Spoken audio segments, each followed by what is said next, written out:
were a bunch of hotels from the past. There's one, and to me, there's ones that were here that are gone. There's a couple of them still around, like Monaco Beach Club and the Colonial Inn, which I didn't include because they're still kind of here. There was 7 of them were over. 5 of them got torn down for economic reasons. 2 of them burnt. They were all in summer resorts except the Kensington and Emmet House were downtown. The rest were all in Harbor Point Association, Weekly Association, and so forth. They're all in resort hotels.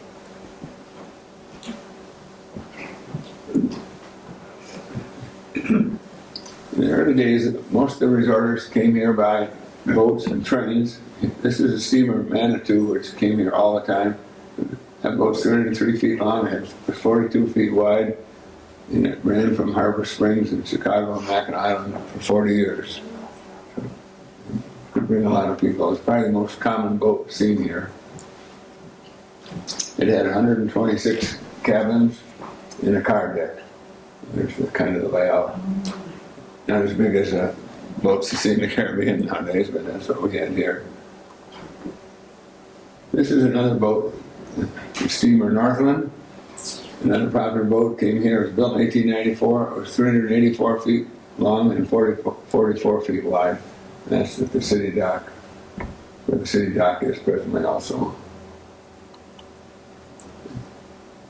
This is worth reading. This is a promotional brochure of the Emmett House. But it's worth reading. It talks about what was going on here in the day.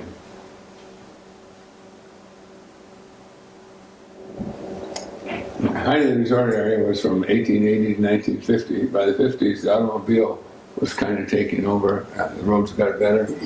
And the train and the boat traffic kind of went downhill.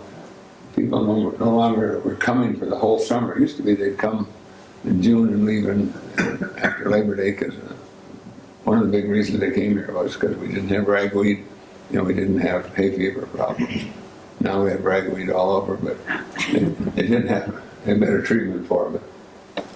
And at the time the cottages were built, they didn't have electricity or gas, refrigeration. And most people in all the resorts always had dinner at the hotel. They didn't have, they had ice boxes with real ice, and they didn't have as many conveniences, let's say, as we have now. Here's a passenger train coming to town. Yeah, you may recognize that's that Bay Street garage there. That's where Mossberg's building is right here. This is where, right next to the Bar Harbor's right here. That's that alley between the Bar Harbor. This first community bank you can see, this one here. Changed, had several different colors over the years. Here's a picture of the train at the depot being met by a lot of people, a lot of cars, people being picked up. Notice the depot used to have a spire on top of it. I don't know, when they rebuilt it. I thought they'd put it back on, but they didn't. It was a big, tall thing there. This is a Steamer America. It was one of the local ferry boats. You'll see it on display downtown, but it was owned by the Rose brothers. It shows the schedule. We're on from Petoskey to Harbor, stop at the Weekly dock, the Roaring Brook dock, the Bayview dock, go to Petoskey, and they ran a regular schedule. If anybody asks any questions as we go along, feel free. We don't have to wait till the end. These are just some copies of some old tickets that were used with the ferry boat. Is there a price on there? No, don't have a price. 25 cents. 25 cents? It's on the previous page. And the tickets were, you could go one way on the ferry and come home on the train. They were interchangeable at one point. Here's a couple of other ferries, Silver Spray and Searchlight, that both kind of ran all the same route. The first hotel, here's the Roaring Brook Inn. This sat on top of the bluff. If you went down the middle road, middle entrance to Upper Roaring Brook, it was right there in the bluff where the modern house is, the Rip Hayes owns. There's a White House, if you've ever noticed it, but that's where this hotel stood. Do you know the capacity that place was? Yeah, and I'll get to that, but yes, I've got some here. Okay. They developed 80 acres there and went from 119 all the way down to the waterfront. Wow. And by 1895, this hotel and the Roaring Brook dock were completed. And who owned that town? The guy, William Crosby, started Roaring Brook. I don't know how So long it's he built. presumably he. I assume he built a hotel and dock into the subdivision. Here's another picture. The hotel was 100 feet wide in the front. The whole lower porch was open, and there's also very attractive dormers. Distorted from my viewpoint. Wow. It's a good looking building. Look at the narrow dormers up there. This is the view.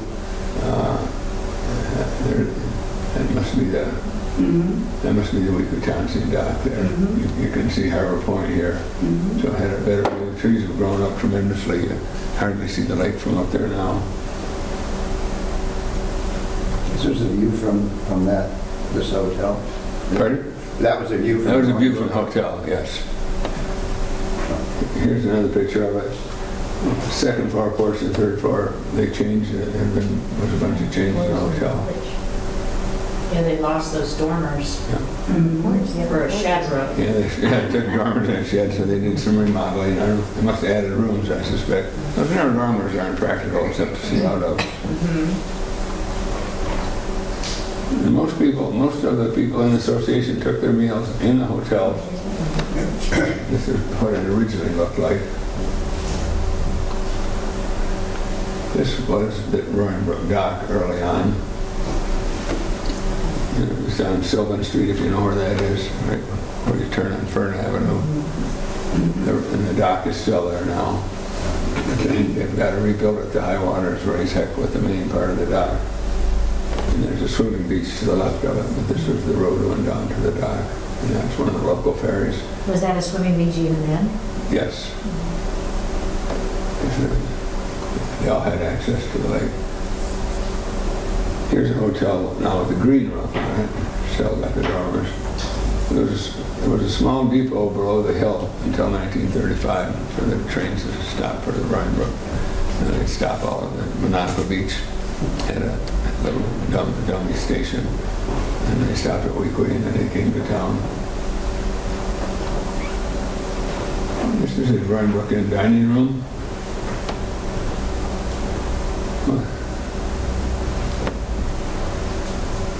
Social center, pretty plain looking dining room, but probably served quite a few people. Here's a view from the porch again. You can see, I think that's the end of Harbor Point. So they had actually a very good view in those days. Here's the first floor of the hotel lobby, dining room. Rooms are all upstairs. The second floor was all rooms with a large hall. 20 rooms. I think there was 30 something, I don't remember. Third floor, there was 37 rooms. 37 rooms total. It looks like a shared bath. Did they have shared bath? Yeah, I'm sure they did. Yeah. Very shared. Shared bath. and you still do it now. This is an envelope, stationery. It's kind of interesting. It postage on it. The Roaring Brook Inn. They must have given those away. Lay was the owner, and later he built the New York Hotel, a New York restaurant downtown. His daughter was my 6th grade teacher in high school. She was tough. Now, Tom, did the folks at Roaring Brook host their guests all summer? Would they come all summer? Oh, sure. Most of them came, they came in early June and spent the whole summer. Men went back and forth a lot, but the wives got the better end of that deal. They'd come for the whole summer. Yeah. And then Wow. this is the interior picture of the lobby of the Roaring Brook Inn. Rocking chairs were real popular in those days. This is behind the hotel. They had helps quarters and other outbuildings. They had a reservoir, and they had 40 acres up on Emmett House Road, which this Roaring Brook Association still owns. There's the 1900 summer help at one of the summers at Roaring Brook, and you see a bunch of people pretty well dressed up.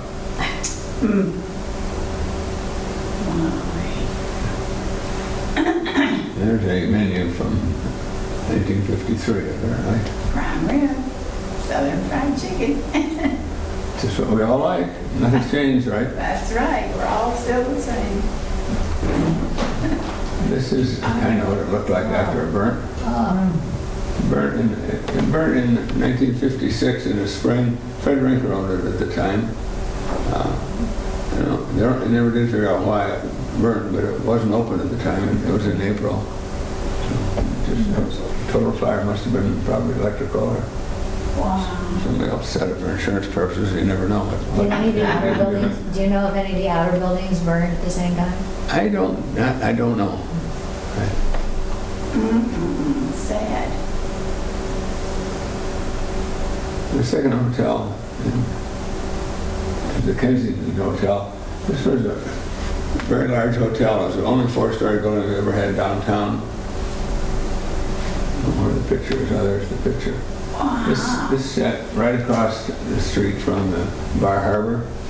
And if you notice, that block is all masonry, whereas west of State Street's all masonry. This burned also. And it was open on south of New York. The New York restaurant's kind of like right here now. Gillette's or... So was that frame, are you saying? Is that a frame? Oh, that's frame, yes. Yeah. After it burnt, that whole block, if you look, is all masonry now. I mean, they rebuilt with brick, that's what they did. It was a big building, good looking building. It is pretty.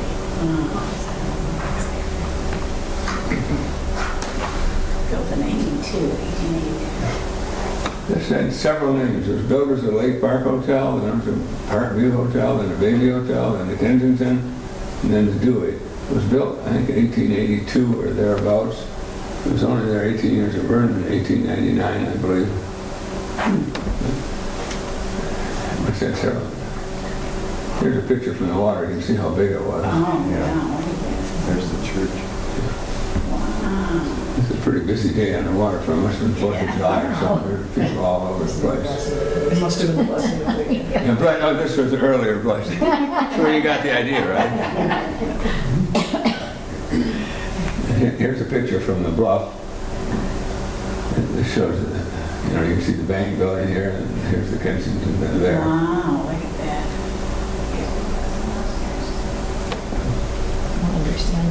This is an 1890s photo. I think the bank was built in 1895. So they were both here for a short while. Here's another picture. There's a well. You can see the windmill there. What is a windmill? What is that? What is that doing? Electricity? Probably pumping water, I assume. Pumping water or oil? No, not much oil. Here it is, painted white.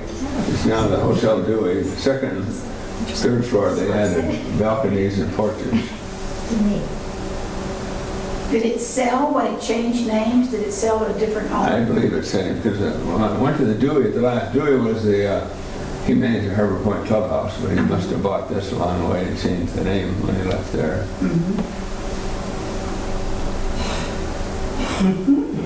This picture is taken in front, like the bar on the side of the Bar Harbor is right here. Yeah, it's just the same. You see the water, Harbor Point in the background. Wow. It looks like a flowing well there, but you don't have any right in town. There's another view from the bluff. You can see the Catholic Church had the wood buildings here, then they replaced them in 3 stages and made them all brick building, which they tore down in our lifetime, and now have rebuilt what's there now. Huge building. Wasn't that a school? There was a school and a boarding house. Yeah, they had a lot of Indian children there in the day, and the nuns taught school.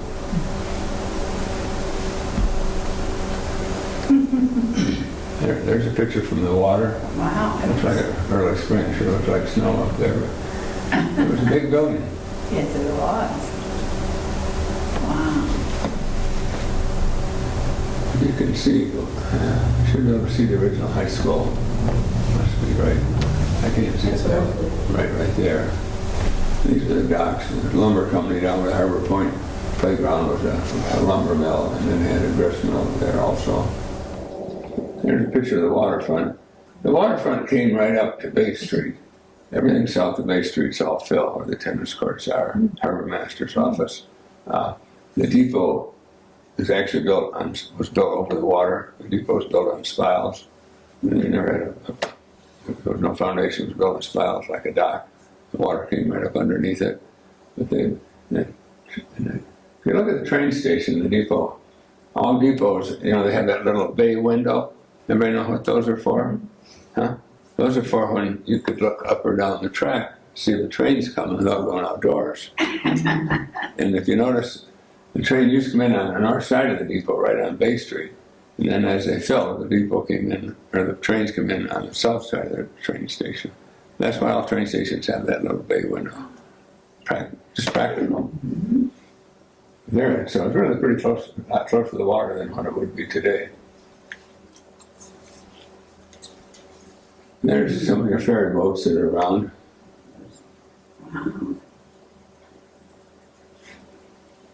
You see the depot here? And you can see how the train went right on the dock, but the depot was built over the water. And when we sold it, they had built inspections, and it was just, it wasn't any crawl space, it was just on spiles. And how did the train turn around to go back? Reverse. Dummy trains. That's the dummy train. Where I told you about that downstairs, they just reverse. Well, they had big trains, they had passenger trains here too. But they just went in reverse. I don't know what this is, the cornet band in front of the Kensington Hotel. Local band. Probably an earlier version of the community band. Looks like the music man, doesn't it? Yeah, their instruments. There's a view from the roof. You see the ferry here and that dock, and there's the depot. You're up there, you had a heck of a good view. Wow. There's about 70 kids dressed up on the front porch. I don't know why, but they're all big time picture in the 1890s. Here's a stationary envelope that came from there. Dewey's the manager there. 1897, it was late.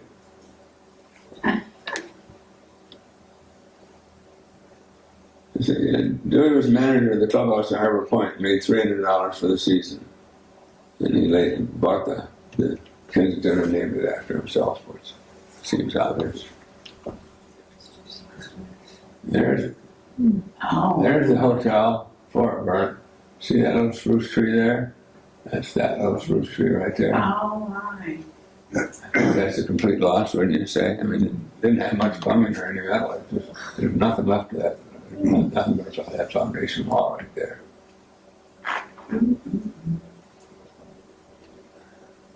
I went the wrong way, excuse me. Here's the original Emmett House. This sat on the corner of Gardner and Bay Street. Right, kind of just before you get to Irish's. So it's where they're building, Mossberg's building 2 houses on Main Street and some commercial on Main Street with apartments over it. But this was the original Emmett House. It was built in the 1880s. It was demolished sometime in the 40s. And then they tore that down and built 2 other buildings. This is the new Emmett. This is a brick building. And there was 2 buildings, this one and this one, which you'll see in another picture. There you can see them both. There's a brick building here, and then the train building there. You see the train tracks here south of Bay Street. There's a double tracks, one of them was in town, there was a single track coming to town. This is Gardner Street right here.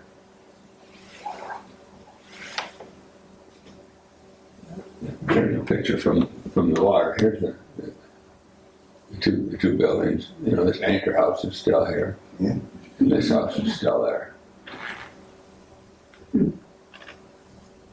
Waterfront hasn't changed much in this area. fill it a little bit more. The garden club got some space there.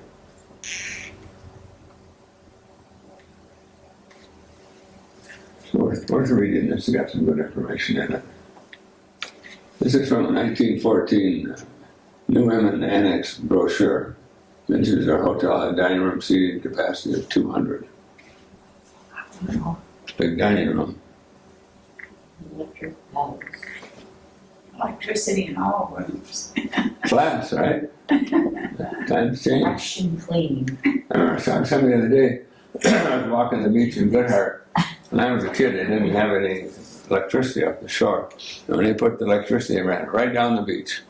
Because it's real close to the houses. They can go in, didn't have to clear any trees. There's still telephone poles and guy wires in places in Goodhart. And I eventually moved it back on the road, but right down the beach in front of every cottage. And they were glad to have electricity, of course.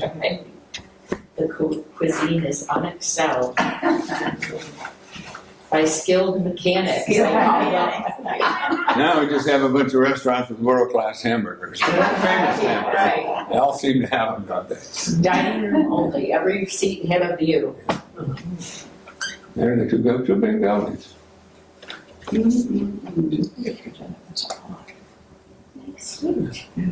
front porch was 125 feet long, and 19 room rates were $2 to $2.50 a day. It's the picture from the water, with these two buildings here. There's the Shea House on House the right hand side, yeah. all the way down. Yes, the Shea House is a little different color right there. With an improving view, right?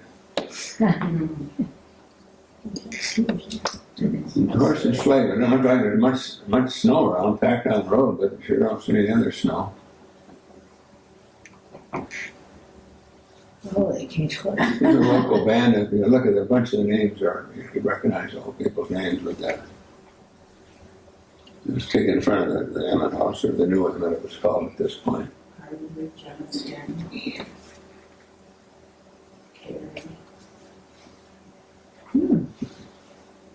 Interior picture of the lobby with a bunch of wicker furniture.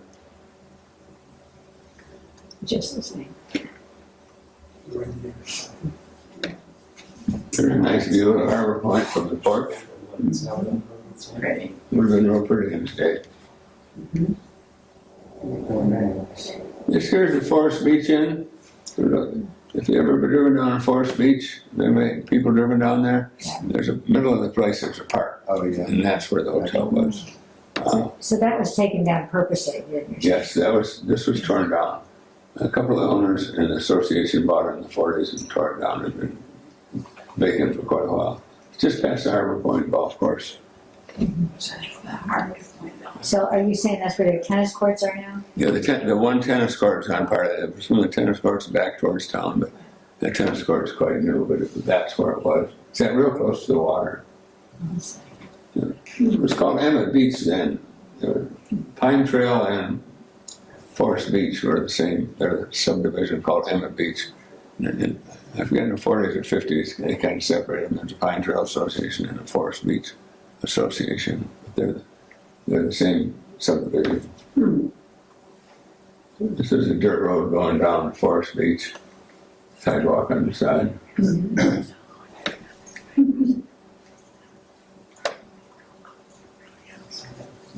The picture from in front of the Forest Beach Inn, a small dock there. I don't know. Waves to wreck that in time, I think. There's a hotel, you can hardly see it for all the trees, but the hotel's where you can see that, the peak of it here. There's that same dock.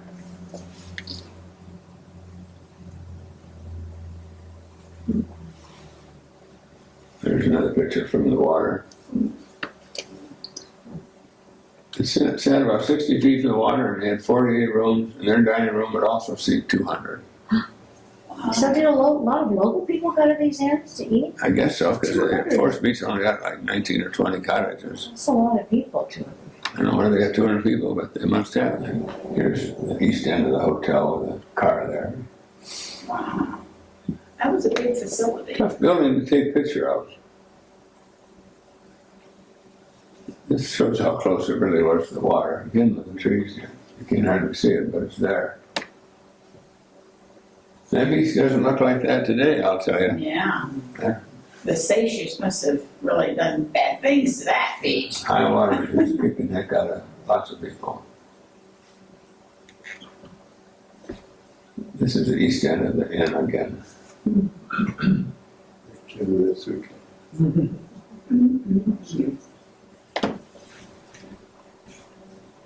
This was the boardwalk which went in front of all the cottages. It's still there now. It's a concrete, of course, but they did have wooden boardwalks everywhere in those days. The inn was closed in 1929 for lack of patronage, but reopened in 1934. And it said in the brochure that water was the lowest in 74 years. In 34, so. Wow. Let me read that. Call bells. And you see here, see a sign here, take honor to Forest Beach. There's a picture of the city dock. There's the Manitou, there's probably the Northland, I can't tell. Wow, both of them, yes. Wow.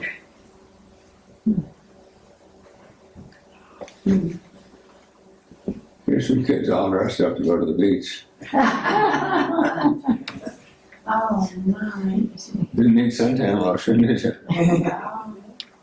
Look at that dress. Stunning.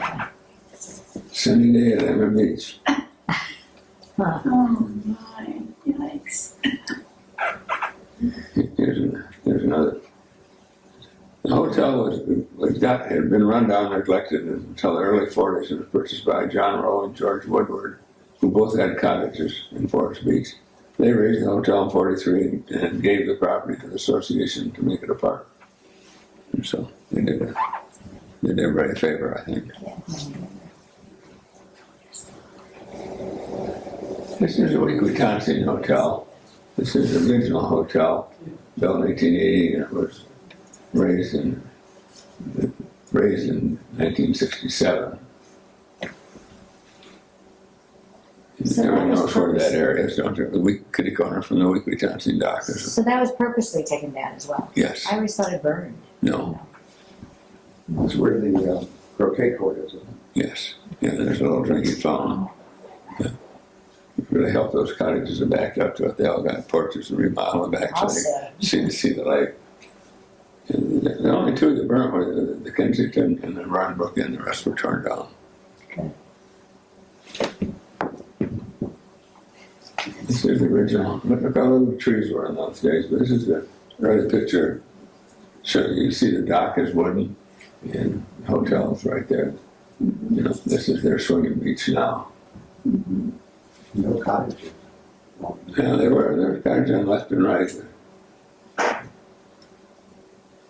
Here's looking down. The hotel is here. Hotel's here. You hardly see it. It's looking down the street. I think that's 2nd Street. Yes. There's the dock with the ferry at the end. That's amazing. A little longer than you'd see today, you know. This is what it is. Here's a picture of the hotel when they rebuilt it much larger. It was a long, skinny building going north. This is the early 1900s. See the dirt, the road's still dirt. The close-up of that porch on the roadside. Lovely. Here's looking at the lake. My. So is that looking south? Is that what That's you're looking dead south. If you never further, you're going to see they've got curves here. It's still dirt road, but they've got curves. Is that road still there now? Pardon? Yeah. Is that road still there now? The what's still there? Yeah, the road. The Oh, the road. road's still there, sure. 2nd Avenue. Yeah. The post office is here. Post office on the corner of 2nd and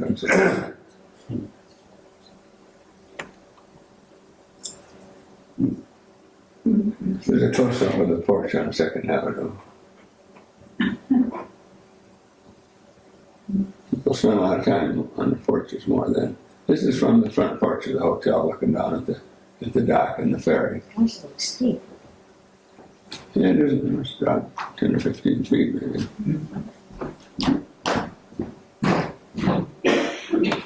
Ooh, There's a pretty nice little private yacht up there, I'd say, huh? Yeah. Before income tax. I missed that. This is a dining room of the Wequetonsing Hotel. It looks a lot like the Roaring Brook dining room, doesn't it? Doesn't. Wow, that's a big one. Here's another shot of 2nd Street, looking at the side of the hotel. You're looking south.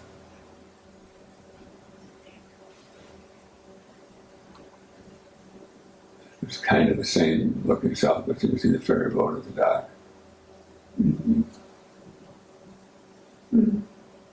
Those trees are all grown up and a lot of them are still there. They cut down most of them, but the ones that are there are quite large now. This is looking north on 2nd Street.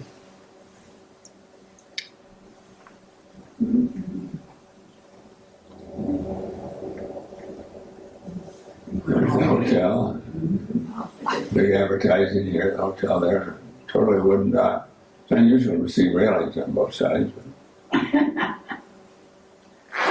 there's been too much work to cut these boards off, I suppose. Are you thinking about that? My diving boards are fine with it. It's a good looking building. It's very pretty. Yeah. This is what it looked like, before they tore it down, big white building. The bathing suits have changed. That's the lagoon down. Yeah. Here's the Harbor Point Clubhouse. It was called, wasn't called Harbor Point Hotel. Built in 79, large in 82, replaced in 96, large again in 1911, or torn down in 1963. And it kind of faced both sides. If you look at the point from town, you see a hole where you can see right through the trees. That's where it's at. And they had a big dock on the harbor side. I actually worked there when I graduated high school. I had to get out of the house so bad. I went out there and was a porter. And I could see my dad's house from where I was staying there, but I had to get out, ready to grow up a little bit.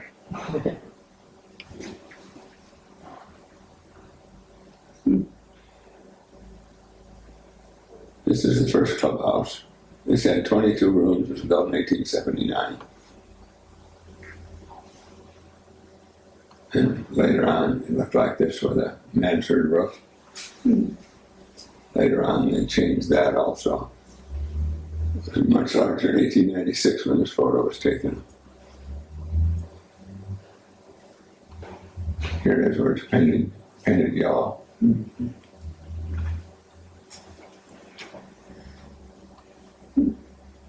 There's your rocking chairs like everybody had in those days. You see pictures of the Grand Hotel, they got all the rocking chairs all the way down the porch. There's the north side of the hotel.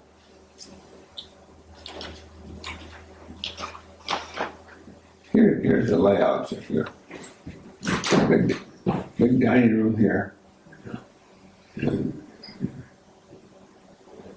this is the 2nd floor. Here's the 3rd floor. Opened June 20th. That's later, I think, in 1896. Barber shop. Yeah, they used to have a post office over there too, but that went away.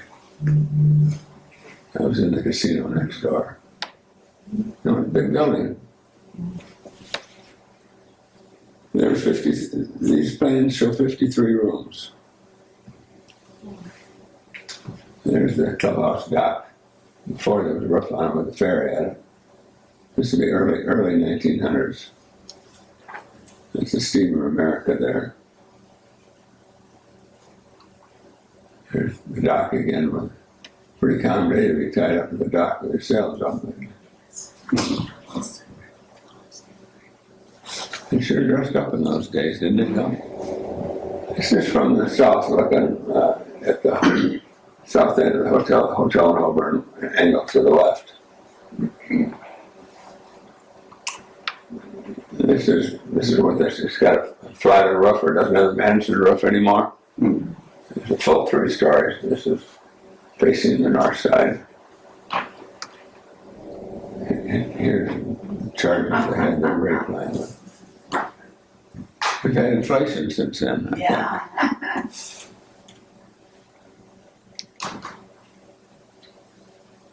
Rates are different for every room. Yeah. Here's a clubhouse dock with a nice roof on the end of it there so you can get out of the rain if you're waiting for the boat or whatever.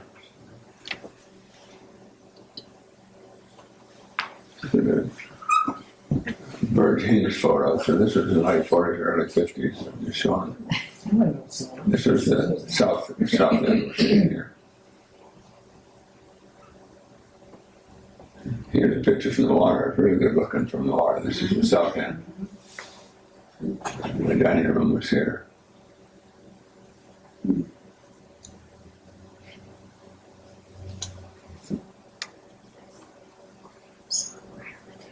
Here's the menu from the street. You used to have to be invited to stay there. You just couldn't come off the street. You had to be invited by one of the point owners.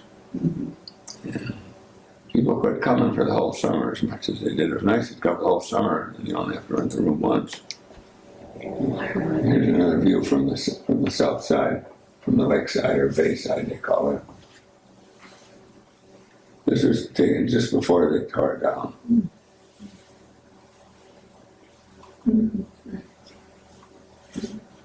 Here's another photo of it.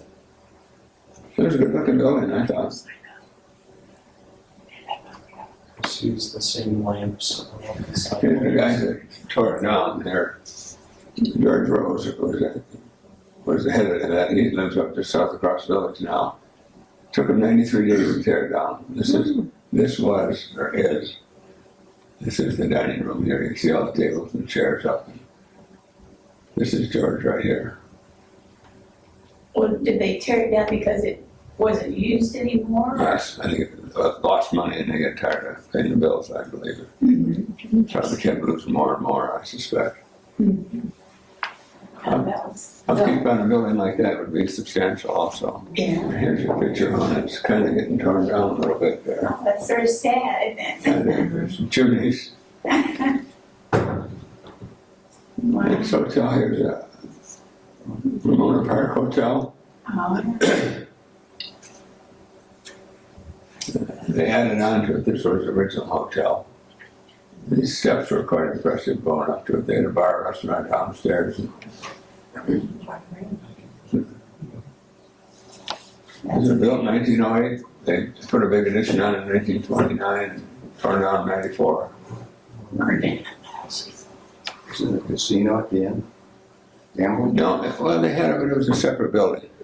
We'll have a picture here. It's called the Ramona Park Hotel, the Traverse Shores Country Club. And it was a harbor inn. Of course, we all know about that big flowing well they have down there, which is now makes a creek. There's the flowing well. This is called the Traverse Shores Country Club here. Now, is that still the same fountain that you see? Yes, it was totally rebuilt though. Yeah. It's the same flowing well. It's not the same. Yeah. It looks different than that. It isn't that tall.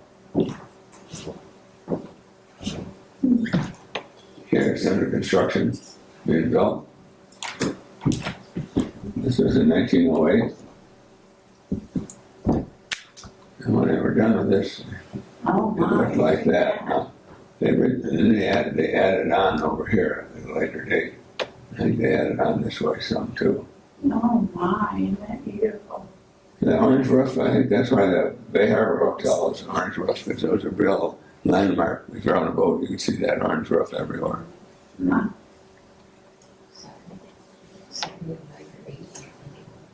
John, you might know, what was the last class that had their prom there? I feel like it was like 70s, late 70s. I don't know, Last but it was prom open there. into the 80s. They tried to make it do all right in the wintertime. Yeah. They just couldn't make it. It could have been 81 even. I grew up in Traverse City, class of 83. in the people that I have chummed with in the area, they had their prom there. So, it was still, you know, still open. Right. Wow. They had a total of 39 rooms. All floors were quite similar, except for the dining room. Here's the room rate stuff.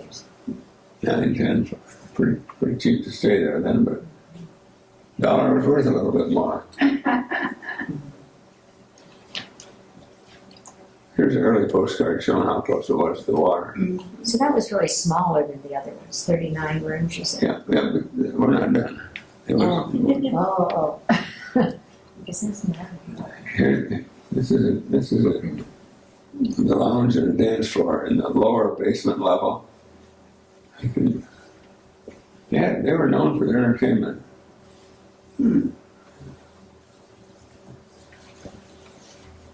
This was the entrance to the lounge.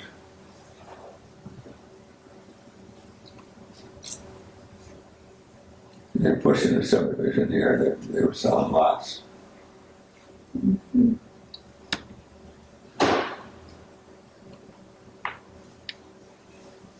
This is the main lobby on the first floor. See, it had a nice fireplace right here. Yeah, look at that fireplace. Wow. Here's the dining room, which is on the first floor also. And here you see how big it was now. Oh, my. The picture we're looking at is just this part now. This was all added. It was very narrow. There was rooms on the lakeside, but there wasn't on the backside. So they had a lot of rooms. The casino stood right here. This picture, the train is there. This was their swimming pool. This stone crib is still there, parts of it. But it was a lot bigger when they had this area here. In 1984, when it was renamed Harbor Inn, Nick Bickey bought the hotel. He was at the Grand Hotel, managed that, but he bought this hotel in '64.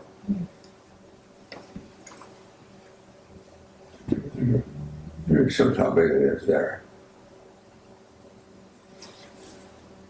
And this addition here that we're looking at on the right side was in 1929, and it went to 65 rooms at that point, and all but 10 of them had lake views. There's the main entrance. I had that red carpet on the steps.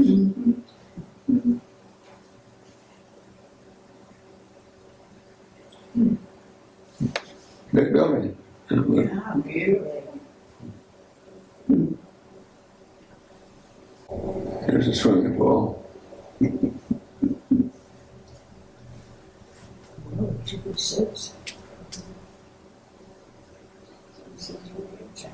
Here's a nice picture from the south side. Looks real big there, doesn't it?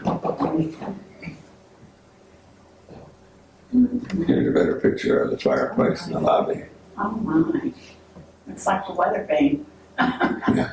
Oh, no fireplace like that one.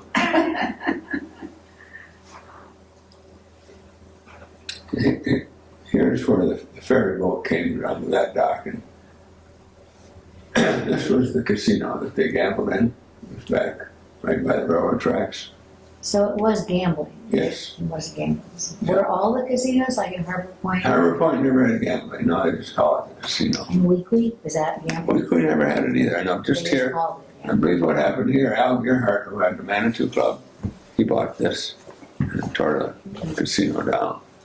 The Ramona Park subdivision goes halfway to the Roaring Brook dock. You go from Roaring Brook to Wequetonsing. You go from Ramona Park to Roaring Brook to East Wequetonsing to Wequetonsing to West Wequetonsing.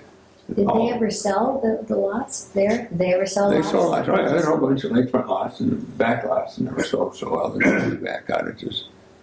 But if you go down Fern Avenue, those first few houses are all on the water. And then, and where Breakers East is to the east was also part of the subdivision. What association are the cottages on Fern? Well, on the west side, there's really not much of an association there, but they're part of the Ramona Park subdivision. So it's just a You know, individual? yeah, just individual. The Weekly landowners goes down to the Roaring Brook dock. All our members are east or west of there. So is the other side of Fern considered Roaring Brook? No, part of it Roaring Brook, part of it's Ramona Park. I'd have to look at maps, but between Roaring Brook dock and this hotel, let's say half and half. It's just a guess, though. Yeah. Here's another picture of this is a picture of the casino right here.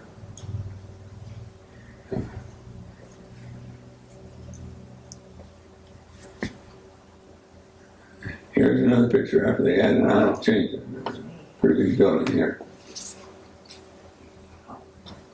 This is interesting. There's a book about this. The Toledo, Ohio gangster by the name of Jimmy Hayes. He operated the casino in 1934. The upper floor was mostly equipped with gambling places in defiance of Michigan law. There's about the end of it there. Oh. See that? You see the excavator? It just kind of the excavator just pushes this right over. And just went down. Remember, I wanted to watch them do that. I always go to Beaver Island hunting. They did it on opening day of deer season. A lot of people out of town. Right. Just got knocked over. And it hits the ground. You see that? Oh, my. You get that crunched down pretty well. Anyway, that's about what all I have. Very interesting. Hope you learned something.